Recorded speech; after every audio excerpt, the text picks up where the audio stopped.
Here's how a Nevada self-directed IRA strategy actually comes together, step by step.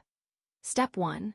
Understand the three components a self-directed IRA held with a custodian that permits alternative investments, a Nevada LLC that the IRA owns, and a dedicated bank account in the LLC's name. Step 2. Choose the custodian carefully fee structure, which asset types they accept, and real experience with the LLC ownership model all vary, and a custodian that's processed hundreds of these moves far faster than one encountering it for the first time. Step 3. Form the Nevada LLC with the IRA as sole member and the account holder as manager, with an operating agreement drafted explicitly around the prohibited transaction rules.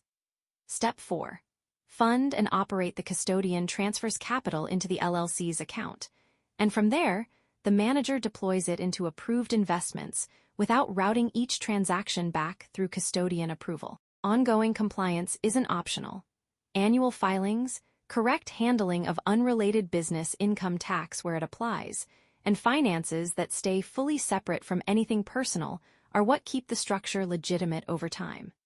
Subscribe for more advanced retirement and asset protection strategy guides.